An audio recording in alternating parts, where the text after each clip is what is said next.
This is when you get to have the conversations about how our food is helping us, what it's doing for our bodies, what it's teaching our bodies to do. And those kinds of conversations really steer you away from the all or nothing. This is good for you. This is bad for you. This is toxic, because that's not the language you want to pass on to your kids. You want to help them understand that sometimes we do these things because it's really fun. And yes, it tastes good, but we have to be careful about taking care of our bodies and make sure that we're also getting all the other stuff that helps us grow and thrive. Welcome back to the Nutrition for the Early Years podcast with me, your host, Dr. Liz Daniels. I'm a nutrition first kind of pediatrician, and this podcast is for the parent who's second guessing their grocery cart, worrying if their kid is going to end up with the same food struggles that they once had. I love getting into the weeds of what kids actually need and then putting it into context of where they're at in growth and development so you can let go of the shame and guilt and focus on what actually moves the needle together. Let's get into it. Welcome back to Nutrition for the Early Years podcast. I'm your host, Dr. Liz Daniels. I'm a nutrition-focused, board-certified pediatrician who's here to bring you guilt-free guidance for feeding your family well. Today, I want to talk to you about a special topic that a parent asked me, hey, can you do a podcast on added sugars? And I thought that was fascinating because I tend to think this is a little bit of a prickly topic, and one in which we all have different opinions on what's picky. And this one is kind of interesting. Let me start out by telling you that a family asked me to talk about this particular topic because in their household, there was maybe a couple of conversations, maybe heated, between her and her husband on what's enough and what's too much. Here's the deal. Their son is the first in the family of grandkids, and grandpa wants to take him to a special grandpa date every Saturday morning, which is so fun. The caveat being that it's donuts with grandpa every Saturday. And mom is wondering, okay, at what point is this too much sugar? And she's a really thoughtful parent, and I think this is a fantastic question. And today I'm excited because I want to get into sort of the more nitty-gritty on this. I want to go into the actual recommendations and why we care, and really why she was asking is bigger than what she even understood, because there are very real concerns about added sugars in little kids' diets. And there's also sneaky ways that it's coming in that might surprise you, because at the end of the day, my recommendation for her was it wasn't about the donut.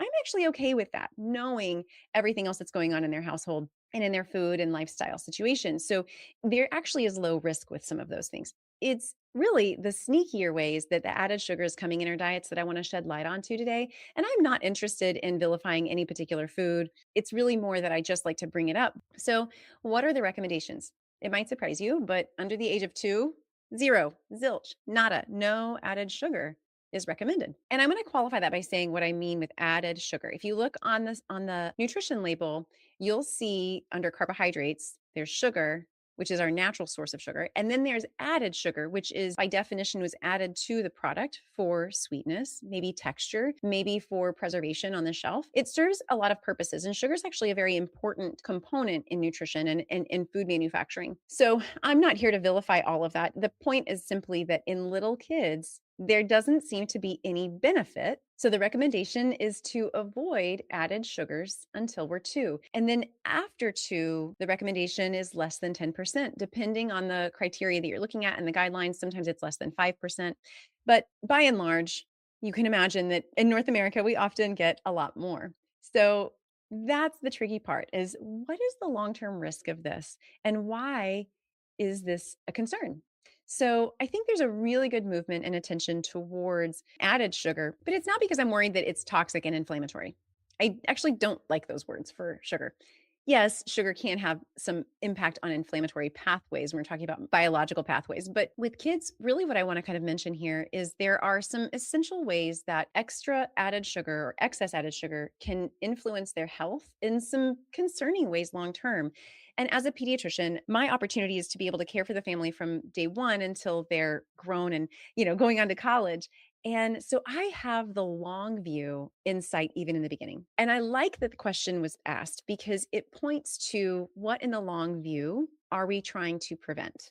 And one of those actually is the mouth. When kids have extra sugar, added sugar, then one of the biggest things we see actually are lots of cavities. Dental caries or cavities are actually really common. About 25% of kids walk into kindergarten with cavities.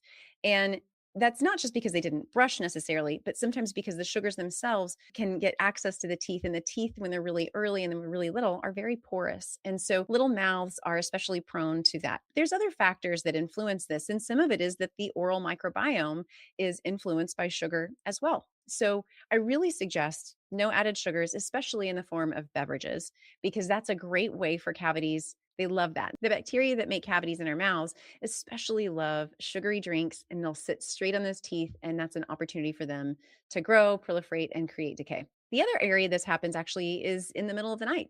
Like if we're nursing in the middle of the night, or we have a bottle in the middle of the night and we have teeth, especially, and there's no hygiene afterward, right? So your kid wakes up, we nurse all night long, or we, are routinely getting a bottle in the middle of the night, especially after teeth have erupted. That's a opportunity for cavities to develop. And I tend to see this quite often. And when we do see that, the challenge is that sometimes that can actually create decay that ascends up through the gum tissue. So it's not just impacting little mouth, but it's impacting adult mouth too. And these are really important things to consider, because our oral health and our oral care actually is very important long term. Now, I mentioned the microbiome, and that's actually where I want to go to next, because when kids have extra added sugar in their diet, we know that it actually can shift their microbiome.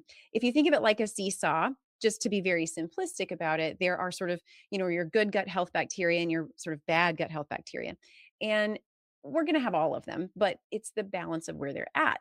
And simple sugars, especially added sugars, really are feeding those bacteria that are deemed unhealthy in the gut microbiome. And the shift here is that if they're allowed to proliferate and to grow, then it makes it harder for the other ones to grow, right? The really good bacteria. And what do those really good bacteria need? Well, they need things that are long, complex carbohydrates in the form of, beans and nuts and seeds, as well as fruits and veggies, or resistant starch and grains. And those are the actual foods that your kid may not be hungry for if they're having a lot of added sugar. So not only is the added sugar changing part of their microbiome, but it's shifting their appetite in such a way that they maybe don't fill up on some of the other stuff. So we want to be really careful and conscientious, because it doesn't take a whole lot of added sugar to shift this in a way that can increase risk. Now, the other piece to this, which I find really interesting, is there, on the flip side, protection from not having added sugar early on? And fascinatingly, there's a study where they looked at individuals who, during the war in Britain in the 50s, they experienced sugar rationing as a result of the war. And so, in this particular cohort of individuals, they didn't have access to sugar during the parent's pregnancy and then during the first couple of years of life. And those individuals, it seemed, based on their analysis and studies, actually carried a decreased risk for diabetes by 35%, hypertension by 20%. And then the question becomes, is there actual protection that not having added sugar is offering? So, not just is sugar concerning, but is there protection from not having sugar? Which I think is really fascinating.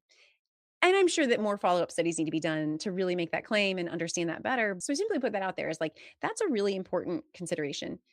The other thing that I think about, and this is a little bit more grim, but the reality is that increased sugar early on in life tends to continue. So if the pattern is set really young, then those tend to be kiddos who continue to get lots of sugar in their diet as they grow and mature. And even by our preteen and teen age, we are seeing a lot higher numbers of metabolic disease like obesity, type 2 diabetes, of course, and actually non alcoholic fatty liver disease, which is a specific type of liver disease from excess fat accumulation in the liver. And that is simply from too much sugar and carbohydrate. And this is a tricky thing, because it's not easy to diagnose right away. And it's actually really tricky to treat too. And so if we can prevent that, if we can do things early on that set our kids up for success, then I know that's your goal. And that's my goal too. So to summarize, there is real risk with extra sugar. Now, how do you balance this, right? Because the reality is that by the time your kid is 2, you've already made it through lots of, birthday parties or holiday events. And so your kids had sugar, right? And that's not a crime. But the question becomes, really, where are they getting it that we could maybe make changes? Because with the particular family that I was talking to, I wasn't so much worried about the donut date. Before I answered her question, my curiosity was, what else is going on in our diet? And that's where I want to lead us now. The places that kids tend to get added sugar are in areas that can be a little bit sneaky. When we think about extra sugar in kids' diets, it's a twofold conversation. Number one, yes, it's the food, but it's also how we think about the food and the purpose and what it's being used for. Sometimes what I'll hear is a parent say something like, well, I want to be balanced about it. I know that if we restrict it so much, then they're going to like crave it every time they see something. And I don't want that. I don't want them to like rebound and then just be addicted to it. And then I'll hear them say also in the same breath, but I also don't know how much is too much. Like a lot of young women I know, the generation before us often experienced a diet culture where one minute you're on a new diet and then you switch and go to the next one and then you fail that diet and have a whole weekend where you eat nothing but chocolate cake. And I kind of jokingly think about the show The Nanny. If you haven't seen it, it has Fran Drescher, who's amazing, but in that particular show, there are lots of scenarios where the kind of it exemplifies this, not going to eat lunch so that I can eat the chocolate cake, or I'm not, those kinds of behaviors where they're very all or nothing and thinking about it. And I think sometimes that kind of thought process still travels down into the realm of sweets with our kids and sugary foods with our kids because it can be really complicated. And so, before you answer the question for yourself, what is moderate? I think the really important thing to ask is, you know, is there something that makes you uncomfortable? Because that threshold of comfort is going to be different for different people. Like, personally, I don't like having a lot of sweets in my home because it ends up being things that my kids want to eat. And then it becomes a conversation we have to have over and over. So we just ended up, okay, we eventually got to a point where we had it on a schedule of like, this is how often we'll get X thing and we'll enjoy it when it's there. And when it's gone, it's gone. And I just didn't buy it again for a long time. And for some families, it's hard because you might be in a household where other people are in the home that are not interested in making those same health conscious decisions. And so it can feel really sticky. And I think that's an important consideration. And really, this mom, didn't ask me about that, but that's actually underlying part of the question of why did dad not feel comfortable with the donut every week where mom was a little bit more comfortable but still wanted to seek a middle ground. And those kinds of conversations sometimes aren't easy to have, but I would encourage you to do that. Sometimes that means journaling, sometimes it means being open with your spouse about where your limitations and comforts are with it, because the reason why we feel uncomfortable about it may not necessarily be just a nutritional one, right? It may be emotional as well. And I want to just mention that because, especially with sugar, there's an emotional relationship there for a lot of people. And what I like to draw some attention to and ask questions before I just give everybody permission to have donuts all the time is, if you're noticing patterns or behaviors that worry you about your child. Because interestingly, emotional eating can happen very early for kids, and that association can be developed so early and so deeply that it's very difficult to maneuver if you don't recognize it as that. So it's important to have that conversation in that lens before we think about what does really occasional or moderate mean, because moderation is just another name for one more level of restriction when you have to think about it really hard. Like, it's really challenging, and that's not easy to navigate.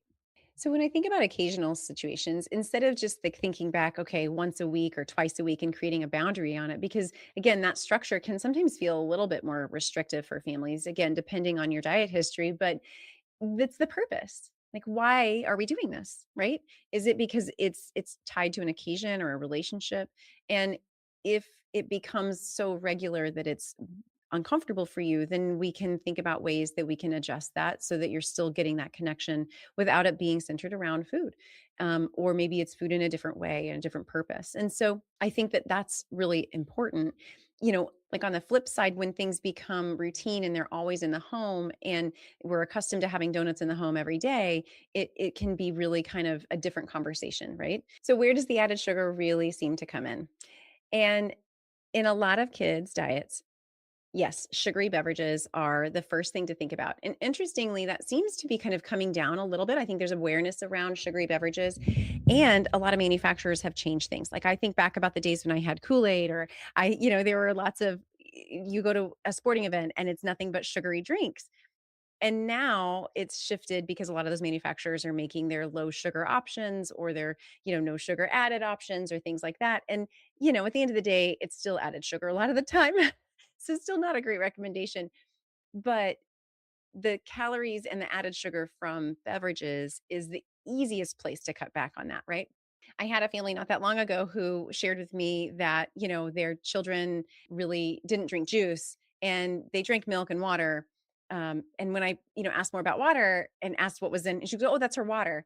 And I asked what the water was because it wasn't clear. And she goes, "Oh, it's Pedialyte." And so in her mind, that was water. Well, that's actually a lot of added sugar. And so it can come in sneaky ways if you're not thinking about that as a source of added sugar. But our beverages still can be a source of that. Now, the other place that is often a big area is actually yogurt, flavored yogurt for kids. And this is something that in our house is bought too. So I'm not saying that you shouldn't do this or can't do this, but it's important to be aware that that is a very large portion of added sugar in toddler diets. In fact, like one tube of yogurt, like the squeeze yogurts, is the same amount of added sugar as an Oreo cookie. And we reframe it in our head because it's yogurt. So we think it's good for our gut health because that means it's healthy. And in reality, it's just sweetened yogurt, and there's a lot of added sugar in that. Not all yogurts have that, but most of the ones that are marketed towards kids really have a fair amount of added sugar to them. And that adds up, especially if that becomes a pretty large portion of what your child is enjoying eating. And it's especially tricky because this is convenient, it's easy, and it's got good protein in it. So naturally, parents think, "Oh, this is a really good food for my kid." And again, I'm not here to vilify that. I just like to draw attention to that's actually a location that added sugar can be hidden or be like kind of a sneaky way that it's coming in without us even thinking about it in that frame. The other area actually are our convenience foods, like our bars, like granola bars or our breakfast bars, cereal bars, those kinds of things. And especially the ones for adults too, or bigger kids, because it can add up quickly. And even our beverages that have veggie in there. And I see this a lot in kid products where it'll say vegetable on the label, and there can still be added sugar in there because you can get away with calling it vegetable even if it's got a little bit of carrot juice in the bottom of it. But the majority of it is still juice or added sugar. And this is a tricky area because again, we see vegetables so we assume it's going to be really healthy. But if you can just kind of train yourself to see added sugar if you have a little one and think about avoiding those, it's really key. Even applesauce can be a opportunity for this to happen. Again, when we think fruits and veggies, we think healthy food, but it can sneak its way in simply because it's shelf stable that way, and also changes the texture. So important to understand that that's one of the easiest ways that that comes in their diet, and it's not just in the cookies, right? The other place that I tend to see this, and it's a little bit more nuanced because I'm a huge fan of chocolate milk, simply because number one, yes, it tastes good, but also because it's a really good source of calcium and vitamin D, is to think about what are the other areas of added sugar in the kid's diet. Just last week, I actually gave a recommendation for a kid to transition into drinking chocolate milk, but we had again a conversation about what else is going on in the diet. And I think that's the takeaway, right? It's like, what else is there? And when you are trying to reduce added sugar in the diet, it's important to consider how much you're getting from those other sources that you maybe weren't realizing had a lot of sugar added to them. And then, believe it or not, so fruit pouches can do this too. Sometimes it's actually because of how it's produced or how it's made that it enables that sugar to be added to it. But being conscientious that just because it says vegetable on it or just because it's marketed towards a kid does not mean that it doesn't have added sugars. There are thresholds, and so it's important to consider. Even flavored waters often have added sugars to them. In summary, the places where our foods tend to actually get excess sugar that we want to be attentive of are, yes, our fruit flavored beverages or our beverages that have some type of sweetening in them. Even if it's small amounts, it can add up pretty quickly. Flavored yogurt is a big one. There's cereal bars and our crackers and grains in that way where they're trying to add flavoring in them.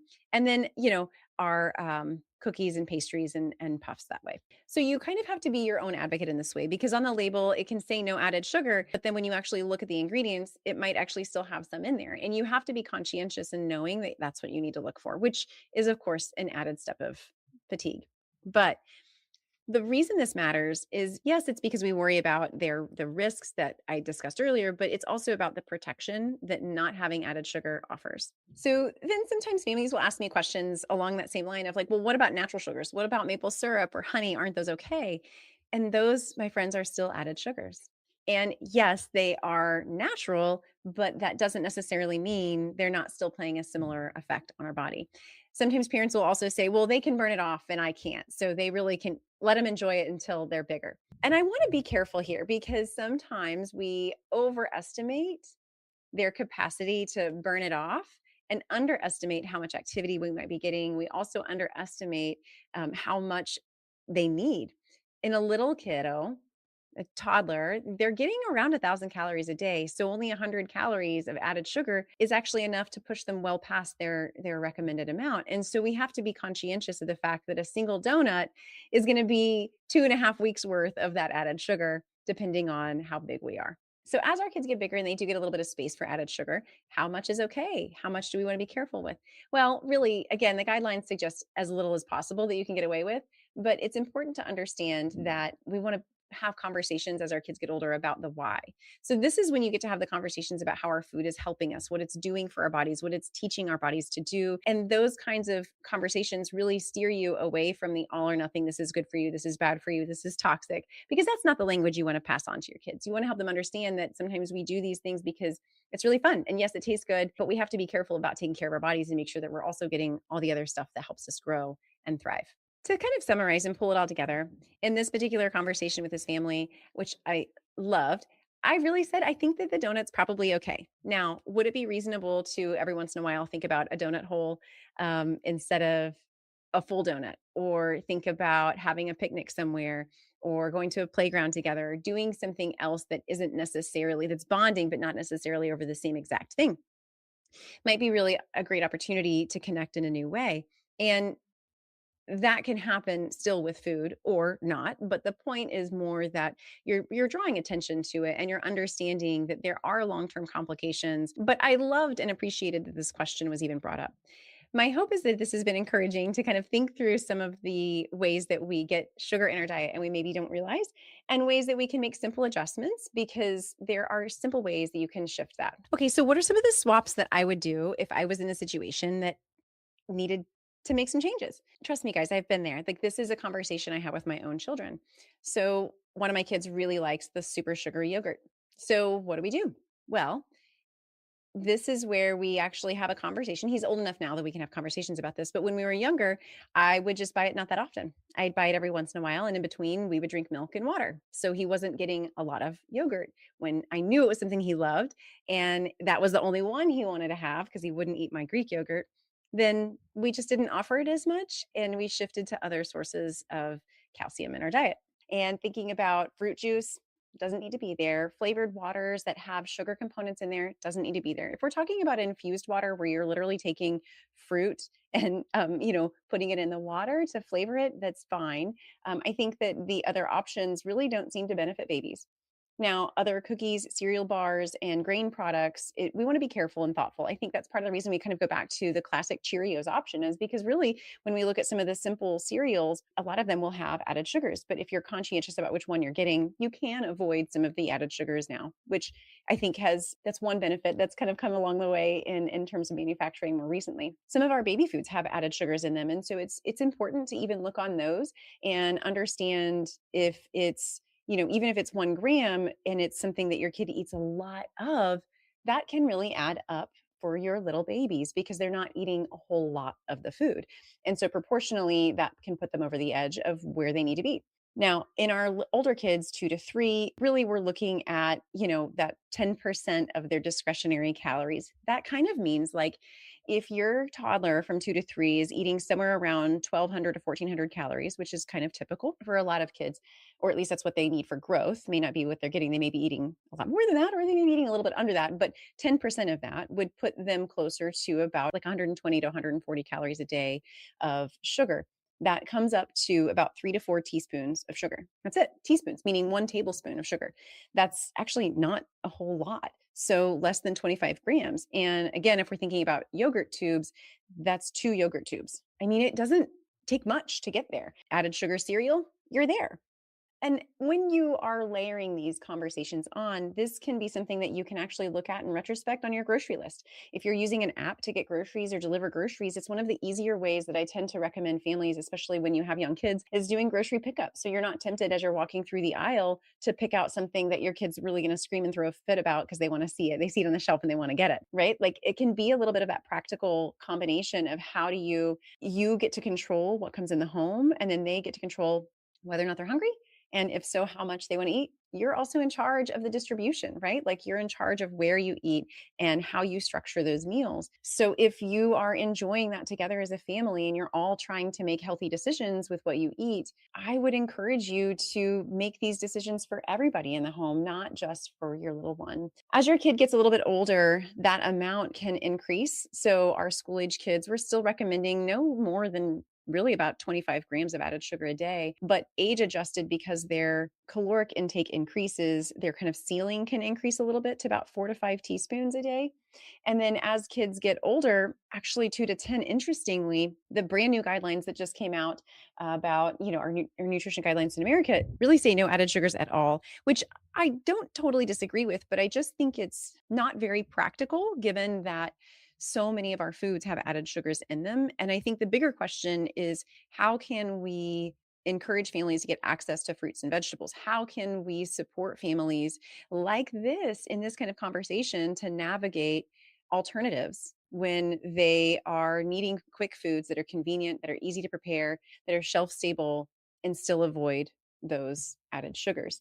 So, again, going back to the example in the very beginning of the episode with the toddler whose grandpa wanted to go and do donut dates, it's a reasonable consideration to even just think about the portion size. And so, just a quick reminder that the size of their hand or the size of their fist is really kind of about the size of their belly. And so, it's reasonable to think about when you're serving ice cream. Do you have to get a big scoop at the ice cream store?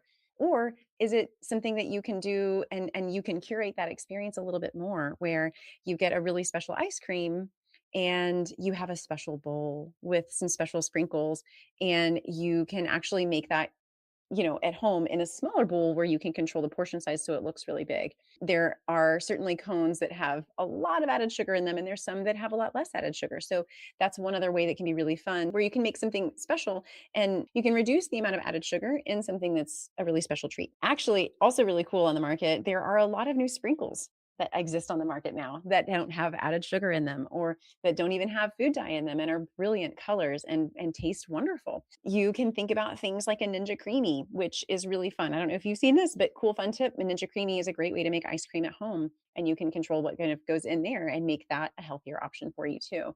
But the take home here isn't that sugar is terrible, that sugar is toxic, that we shouldn't be eating it. That's really not where I'm going with this. I want to shed light on what the recommendations are, because we don't talk about it very often. And I would say that on average, like, most kids get way more exposure to added sugars than they really need. And sometimes it's coming in the ways that we least expect it. So think about the snacks that you're offering. Think about, the types of yogurts that you have in your home. And one of the areas that this also creeps in is our breakfasts. And so really, if you think about all of those things together that I mentioned, it's like our sugary drinks, our yogurt, and some of our cereals and grains. Part of the reason that kids love breakfast so much is that it's really tasty. It tends to be sweeter than some of the other meals. Again, that's not to vilify that. That's not to say that that's bad, but are there ways that we can be creative that make that a really fun experience that can also reduce the sugar, reduce the added sugar that's there? The more we practice this ourselves for us as parents, the more that we're able to support our kids in making those healthy decisions, because we want to do this together. We want to support them, and we want to impart to our kids that eating well and taking care of our bodies helps us long term. It helps us feel better, helps us sleep better. It helps us be the, exciting, energetic, really fast runner that we want to be. And when we can do that together, it feels so much better knowing that you're enjoying it and it's serving a purpose. So you have your memories, and you get to enjoy making Christmas cookies together. You get to enjoy doing some of these activities together. But the challenge becomes when our baseline diet has so much added sugar in it that all of those occasional treats become so much more. And if we're not noticing, if a kid is so accustomed to that in their diet that it's really hard for them to shift or hard to pivot from that, it really is worth looking into deeper. Now, one other thing I like to share is, Sometimes families will tell me, gosh, we did these things and they really, were great eaters in the beginning. We did veggies first and we really focused on making sure that veggies were in their diet when they were toddlers. But now that they're bigger and they've gone to school, they just eat so much sugar and they get the school lunch or they get, they see what their friends are eating and they're just getting so much more sugar now that we're in school. And, that's an area where sometimes it takes a little bit deeper conversation. And in our home, my kids were born, at the time before COVID. And then my youngest was growing up during some of the COVID years. And we had to, based on where we lived, do homeschooling for kind of an extended period of time. And so when we moved, a lot of things changed for us. And our schedule changed, our events and activities changed, who we were around changed, our peers changed, and our school changed. We went from being in a co-ops and where you bring your own lunch to being in a public setting. And when that transition occurred, our kids were suddenly like, oh, I really want Pop Tarts and I really want these things that my friends are eating. And then what do you do there? Or what do you do when your kid goes to a friend's house or you're co-parenting and they go to another parent's house and you don't have control over those days? Now, in this one, it's kind of tricky to do in the beginning, but as your kid gets older, once you start entering school age, these are the foundational conversations you get to have. And don't be afraid of them. They're really so valuable because the more we can draw on what our body's feeling. So, for example, my kid says, I really want that Pop Tart, or I really want that brownie this was the thing. My kids loved the little mini muffins. I've never bought them. Like, I don't think that I've ever bought them once. And that's not a statement of pride. It's just that that was something that never entered my home.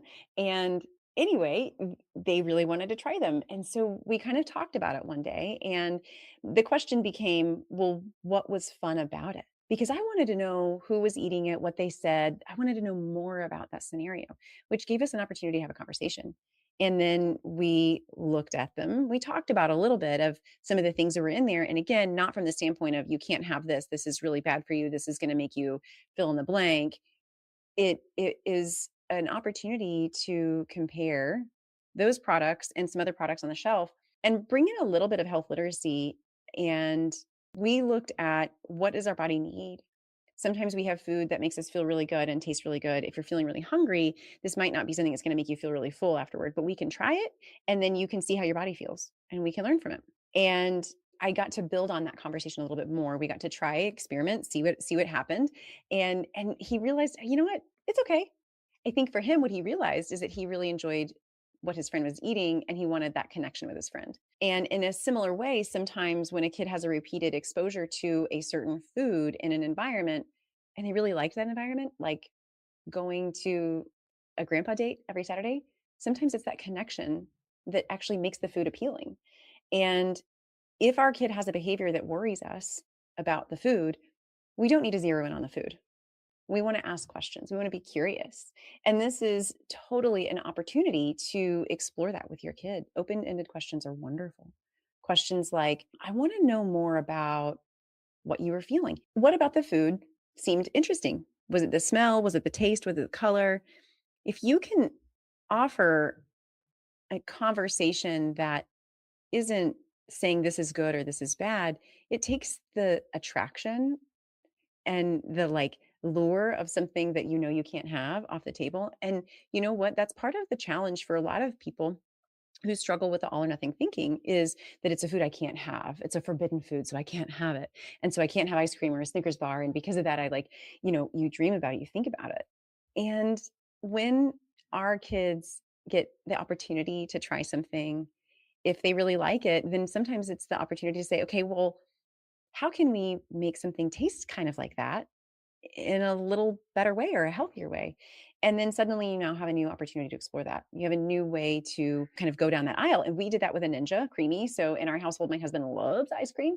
I'm not as big a fan of ice cream. I'm a chips and queso kind of girl. And so, when we kept seeing ice cream in the shopping cart, he was like, oh, but it's a Friday night with the boys. And I really love doing this. And he does. He totally loves doing that with our boys. But I wasn't worried about that from a growth standpoint, right? My kids are not in a place on the growth curve where I'm worried about but it's the behavior that I'm actually more interested in. And so it became a conversation between my husband and I where we got to, talk about why he liked ice cream so much. And it turns out he really enjoyed being able to do blockbuster nights with his dad on Friday nights. And they got to stay up really late and have, something really kind of fun. Well, okay. So we can recreate that experience and maybe in a little different way. So for a time period, we were doing pudding. Instead, for a time period, we were doing yogurt with toppings. And for another time period, we rotated and shifted back over to the store-bought ice cream. I mean, it kind of can rotate. And that's just an example of how you can ask yourself, what is it about the experience that will feel like the connection and the depth that you're really looking for? Because sometimes it's not really about the food. And when we do need to make adjustments because there's habitual behavior or habitually, we're getting so much in our diet and other areas that we really do need to cut back, or there's something in our health that says we need to be really thoughtful about this, then it's important. And then the language that we use around the food is probably, you know, as a human being, I would say maybe even more important than just the volume of sugar that we get, because those narratives are the things that really stick with us and they carry so much weight. And I want you to feel totally confident navigating this conversation, knowing that you don't have to get it right from the beginning. You don't have to get it right, even if your kid's in school and you're like, man, I wish I'd done it differently when they were younger. That's okay. Honestly, I've had parents who are her grandparents listen to this show and they'll tell me that, man, I really enjoy it because I get to do things different. I feel so like I just wish I'd done it differently for my grown kid. And that is okay. So I want you to know that you are always doing the best you can. So instead of trying to restrict people or make them feel like they need to cut things out, the question becomes, how can we shift this to support our health in a better way? And what really are the most important goals for us? What is moderation for us? And what do we feel like are easy things that we can do? And one thing at a time. We're not looking to overhaul everything. So usually when I have a family and we have things to talk about, the one thing I'm offering to them is asking, what is one thing you might be able to shift that's pretty simple? Like, is it easy enough to shift over to just water from Pedialyte or from an electrolyte solution to just have water in the home? So in closing, I think it's really helpful to have a framework for knowing how much added sugar is really more than we need. And again, in those little bitty ones, not a real benefit. So we don't really need added sugar under 2. And then as we get a little bit older, being careful to increase that only incrementally and really trying to make sure that we're thinking about that structure of when we're offering it, how often we're offering it. And if it's something that we can help them manage and scaffold as they get older, it really does help support them in the long run for making those decisions on their own when it's time for them to do so. That's it for today. Thanks so much for listening. See you guys next week.